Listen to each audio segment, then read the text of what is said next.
American military action anywhere around the world, okay, some assets are going to accidentally get shot down by other air defenses. And of course, this is what I'm talking about is Kuwait. Apparently, Kuwait shot down 3 U.S. F-15s. Incredible work by the American defenses. Glorious. This literally happened with Biden in Yemen, and it happened with Trump in Yemen as well. I need you to understand, if there is any American naval movement happening anywhere, there are going to be some, 10, 20, 30, $100 million equipment failing and falling and exploding and sometimes falling off the fucking ships, the aircraft carriers, and in evasive maneuvering.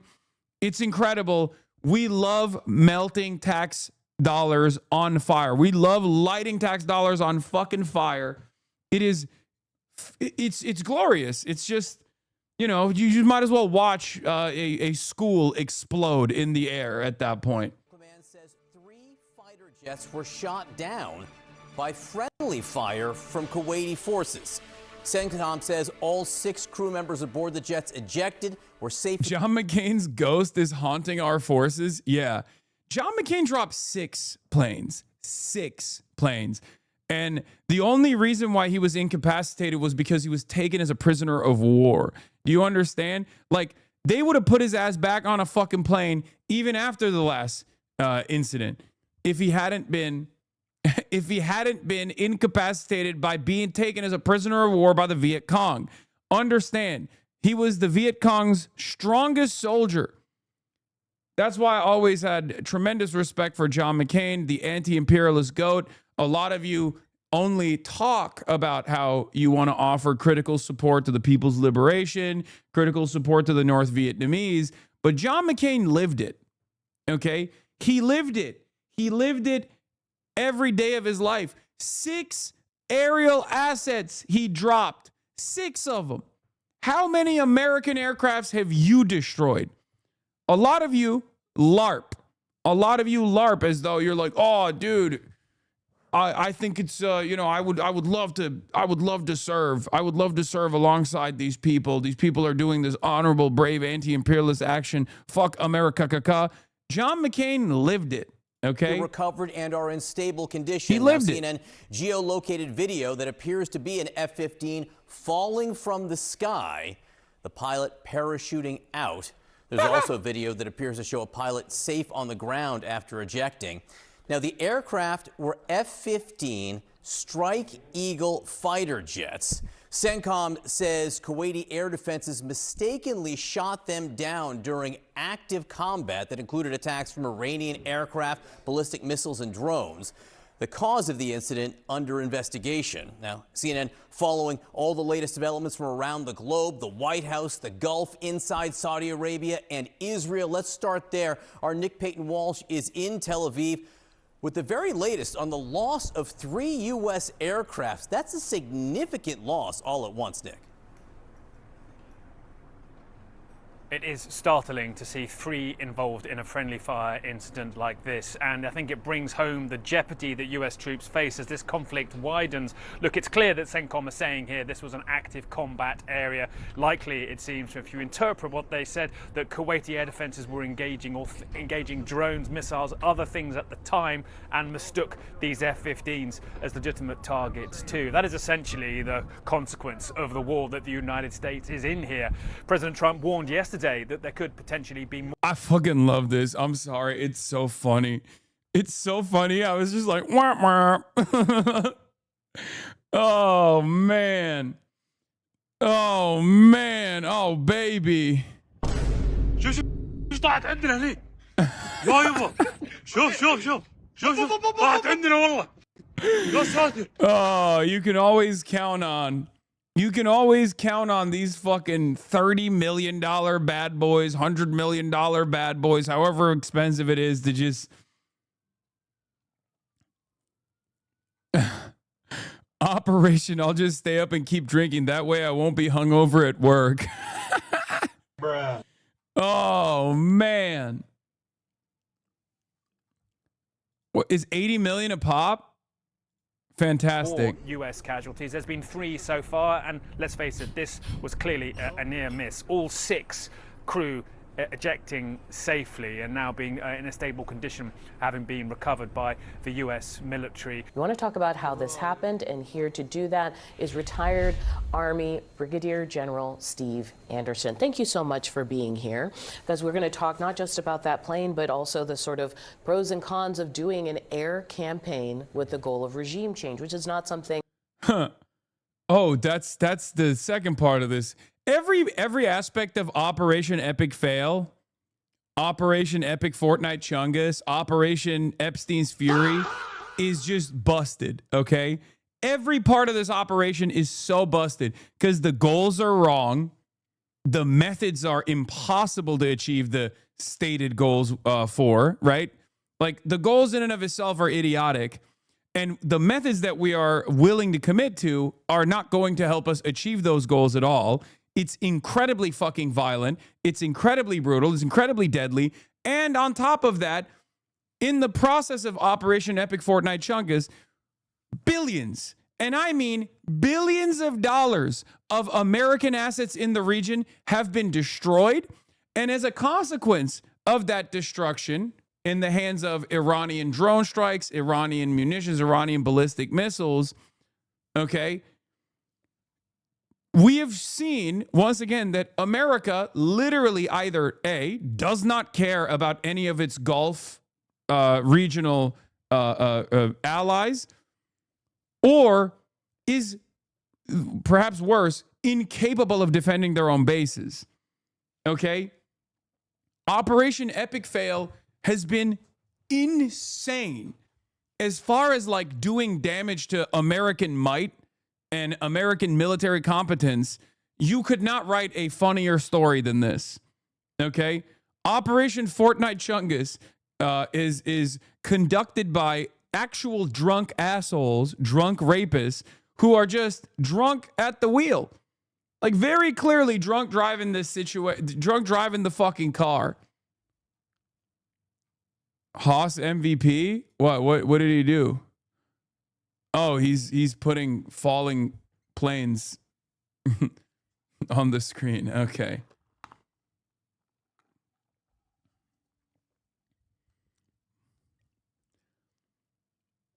Wait a minute. What are these fighter jets on screen? Haas is throwing up some imagery, I think. History has shown us really before. So first, talk about what you were seeing with that F-15. Give us the context of what our capabilities. Okay, they don't show the funnier parts about this. Here, watch. Video showing locals approaching one of the F-15 pilots who ejected over Kuwait. Really? You need something to help you? No problem, you're safe. You're safe, you're safe. Everything good? No problem. Thank you for helping us. Everything perfect? Oh no, bro. They're gonna hit the fucking female pilot. Oh no. Oh, they're gonna say DEI, except the other 2 pilots were male, but it doesn't matter. You're fine? Oh no. Oh no. Dude, no, do not take that helmet off. Just make your voice more coarse. Be like, yeah, I'm a white man. Oh no, we got a hashtag girl boss, dude. Oh no. Absolutely necessary to look at this. Oh yeah, this was really funny. Downed American pilot while in the shape of a swastika surrendering to a man with a stick. Come on, dude. 0 subtext, only text. It's 3 days into the Iran war. Yeah. For the record, for people who might think like, oh, it's because the Kuwaitis hate these guys. No, the Kuwaitis fucking love these guys, okay?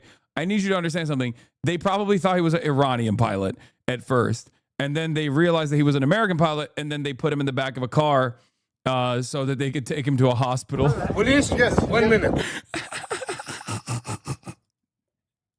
1 minute. لا لا شبه الدبة 1 minute. 1 minute 1 minute.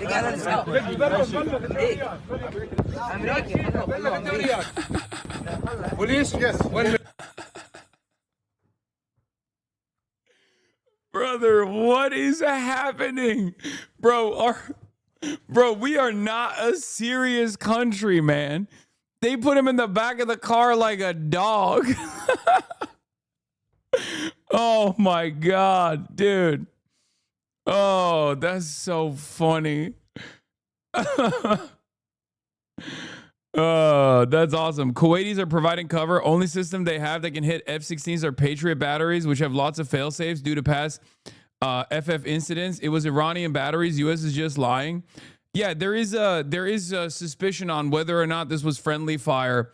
And I guess America would rather say it's friendly fire than say that it was Iranians that struck the fucking Iranians that actually struck the F-15s. Having said that, I don't know. Maybe it is. It has happened before. So, do you see that? That's my fucking truck video from an American soldier.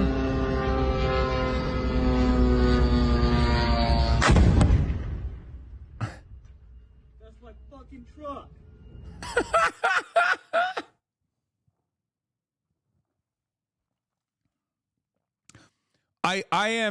I'm inclined to believe that it's a friendly fire, because what fucking Iranian anti-aircraft system is striking Kuwaiti airspace, bro?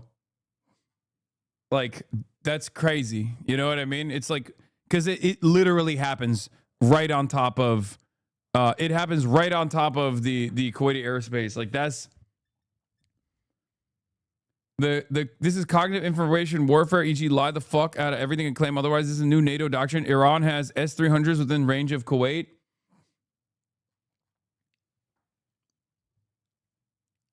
I don't know. Why are you laughing it up all giddy about serious matters? Okay, but none of this is funny. What am I supposed to do, man? Kill myself? What do you want me to say? Look at our fucking incompetent ass multi-trillion-dollar military, brother. What do you want? The best possible outcome here for the American military to save face is that they struck their own fucking planes. The worst possible outcome is that Iranian S-300s, Russian S-300s purchased by Iran, were able to literally laser 3 American F-15 fighter jets off of Kuwaiti airspace. And none of this needs to happen at all. So what do you want me to do? Not laugh about the fucking situation? Yeah, it's our goddamn tax dollars being lit on fucking fire. That's a school. You know what I mean? That's healthcare. But of course I'm going to laugh. At least they didn't get to go murder a bunch of fucking school children. You know what I mean? In a bombing campaign. So I'm going to laugh. I'm going to laugh a little bit. Shut the fuck up. Yes, it's funny. It's objectively funny that an F-15 pilot wasn't able to fucking go and, like, I don't know, laser some school. Before people go, F-15s don't actually do strike packages on schools or whatever the fuck. It's an aerial combat. It's an aerial combat plane. Whatever.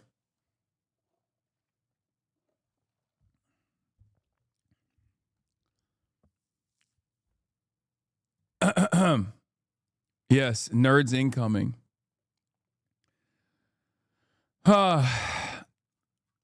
The F-15 friendly fire claim is either a lie or a U.S. command failure, but something is off, says Adam Cochran. After talking to experienced military sources, here's how we know the reporting is covered. Kuwait uses 3 types of air defense systems: Patriot, Improved Hawk, and SHORAD. A SHORAD type air defense would not reliably take down an F-15. An Improved Hawk could hit an F-15, but because a Hawk requires constant radar illumination, the pilot would be alerted to the lock by radar detection, could deploy a chaff, activate ECM, take maneuvers against it. So a Hawk striking 3 planes is deeply unlikely. The Patriot system can reliably strike targets like an F-15, and so we know it's likely that this was the system used. But Patriot systems rely on multiple ID types to engage a target. Radar track behavior rules. It shoots at things that act like a missile. IFF signature, broadcast automatic signature between fighter craft and ground systems. I mean, look, I don't know. I don't know what the what the point of failure is here, but it's the American military, so I feel like there's numerous points of failure that you could point to. Okay? How is it not funny? It's the military industrial complex being incompetent. Nobody got hurt. It's literally hilarious. Exactly. I will say a couple things that have proven to be true here. Okay, a couple things that have proven to be true here once again. And maybe a lot of you are too young to remember the numerous points of failure that took place in the global war on terror when they first went in. When you go into an active war, no matter how much you've done combat simulations, no matter how much you've like trained your troops, there are going to be very real problems when you get into a real shooting battle. Okay, it's always a clusterfuck. I mean, the one example I always use is like the Humvees.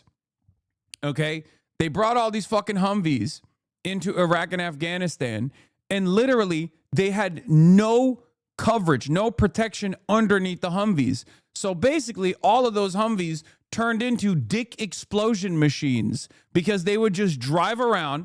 And some dude who mixed a concoction and put it into like a Teflon pan, like a boiling pot with a bunch of marbles, would put together a roadside bomb, and that shit would explode right underneath the Humvee, and every single troop's dick would explode in the process. Okay? Literally. How do you not factor in like armor underneath the goddamn Humvee? It's shit like that. It happens all the time. No matter how much you think you've factored everything into the equation, you have the most sophisticated equipment, you have the best machinery, there are always going to be issues. Okay? So there are obviously, again, numerous points of failure and many problems that are taking place with this round of epic Fortnite chungus that we haphazardly put together as we are, lasering Iranian schools, a volleyball team, and an 86-year-old man and his whole family in his residence that we seemingly have presented as this unique espionage victory. Like, oh my God, the American and Israeli clandestine operators are so good. They've deeply penetrated Iran. It's like, bro, he was at his house. Like, that's really, this is the pivotal achievement of the CIA. He was at his house. It's mind-boggling that they're trying to fucking sell this as like as an incredible feat. Okay. Anyway, so there's a lot of, it's costly, it's bloody, it's completely it just shouldn't happen at all. I mean, it's completely ridiculous. And we're doing it anyway because that's just the way it goes. Having said that,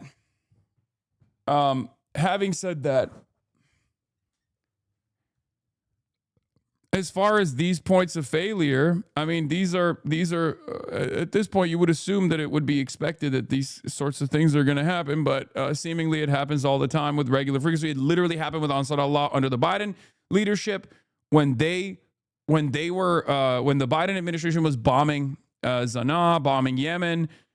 They had these issues. They lost, I think, 2 aircraft, right? And then Trump lost another one as well. So fantastic stuff overall. Capabilities are in the region. Well, there's probably at least 30 or so F-15s that are stationed there in Kuwait. Well, now it's 27. And they all, no doubt, took part in this massive air campaign that took over the weekend. Over 1,000 sorties were flown. You have to remember that it was an incredibly complex operation involving the Lincoln Carrier Battle Group, the Ford Carrier Battle Group out in the Mediterranean, all the bases that we have in the Middle East.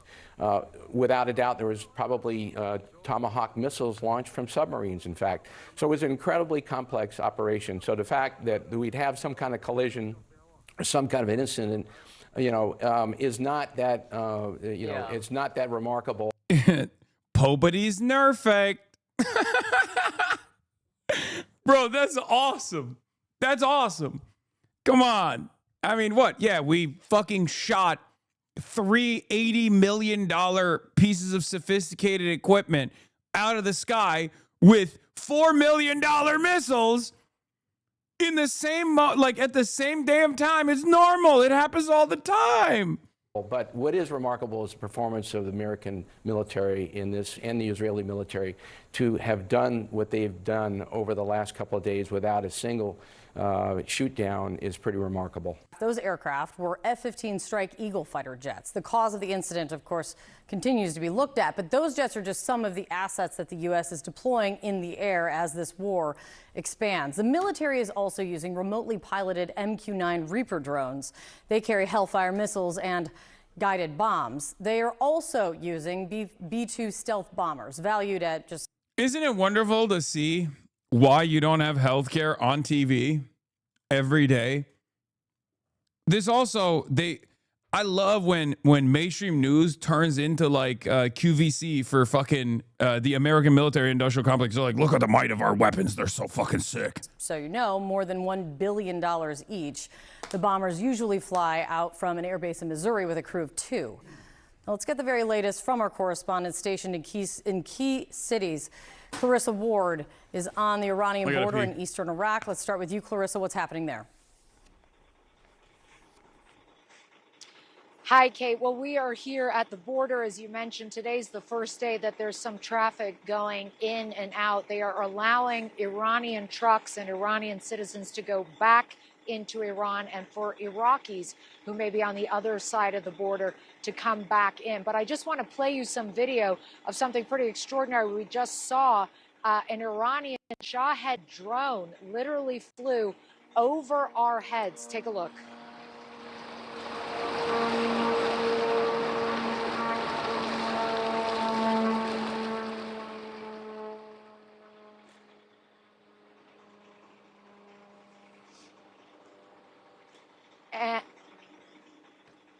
And now, sorry, there was supposed to be more of that video, but we'll get that to you later. But they closed the border for a little while, then they reopened it. And now if you turn over here, you can see these trucks are starting to move again.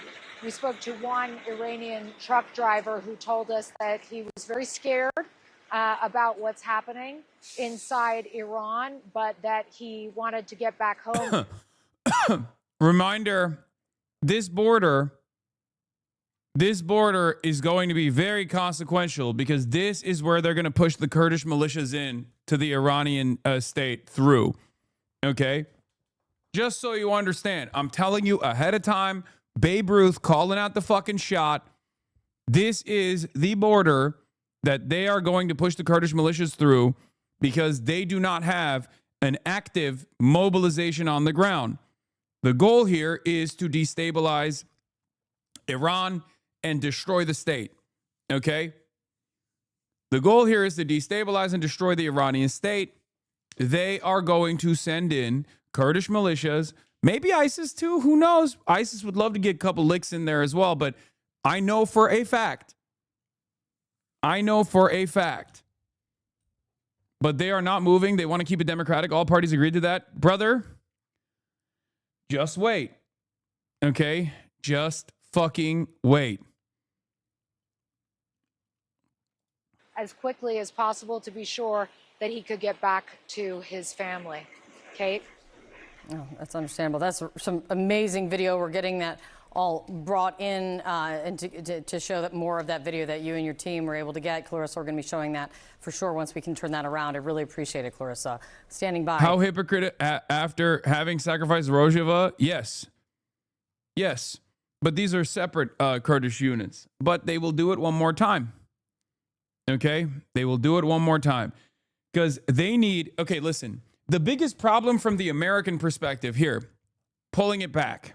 Pulling it back and taking a top-down approach to what's going on here, okay? There are numerous factors at play. There's numerous goals here, right? Donald Trump, 100%, wants a Venezuela-style situation. You know, he did the decapitation, and then all of a sudden he finds someone that's more pliant, and he gets to deal with them. He doesn't give a shit if they're IRGC, obviously, right? The problem is Israel wants an entirely separate thing here. And I tweeted about this last night, and it's really important. I'm going to keep stressing this point over and over again because the reason why this operation is haphazardly put together, and the reason why it's become a spectacular failure very quickly is because there are competing interests here. Not converging interests, but diverging interests here. Because Donald Trump wants it fast and easy. Donald Trump wants boom, boom, boom, quick in and out. Bombing campaign, negotiations process with a leveraged position, a much better position overall, and then a pliant state in Iran that's going to play ball, and it's going to say, we're really sorry, whatever your demands are, we'll let you, build a Trump Tower in Tehran, all this stuff. Israel, on the other hand, does not want that, because Israel knows that, and I tweeted this last night, large majorities of Iranians in Iran do not fuck with Israel, including the people who hate the IRGC. There are some people who like Israel and like America in Iran. Iran is a massive country, very diverse, but large majorities in general are not fans of American, are not fans of the American bombing campaigns or the Israeli bombing campaigns, right? Like, there's been polling that was conducted after the 12-day war where Iranians were very frustrated. Okay? So big chunks of the public are not fans of Israel. So even when Hassan got cooked by Charlie Kirky.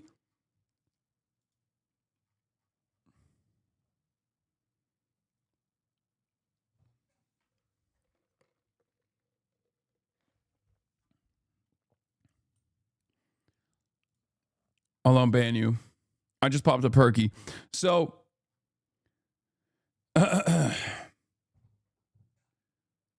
as I was saying,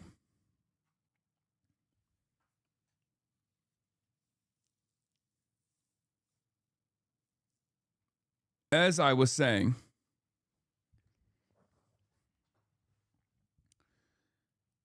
forgot what I was saying. God damn it. Oh, I lost my train of thought. I'm going to receive it one more time. I'm going to get it again. So, large majorities of Iranians in Iran do not fuck with Israel, including the people who hate the IRGC. Considering that this is Israel's war, it is an important part of the equation. And it offers clarity to the Amer-Israeli airstrike targets, which include opposition figures and moderates and border guards. Okay?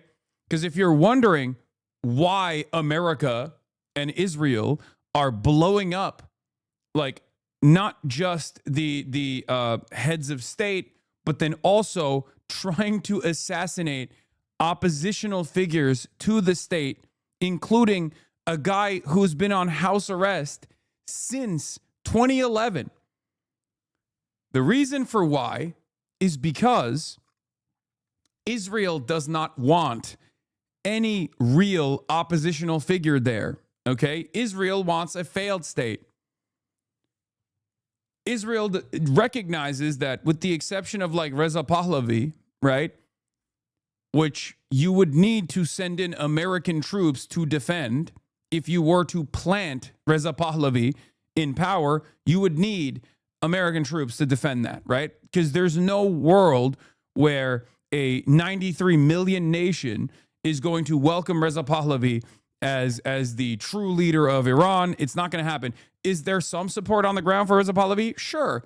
But there is no next day plan here. Okay. You would need to defend Reza Pahlavi with American troops. So unless Donald Trump commits to a puppet state and designing a puppet state and defending a puppet state in Iran with no guarantees of success, mind you, okay, it's not going to happen. You can't install Reza Pahlavi. You can't just like say Reza Pahlavi walks in and he has popular support on the ground and they magically have a monarchy. They restore the monarchy and then they do liberal democracy with a functioning monarchy on the side. It's not going to happen, right?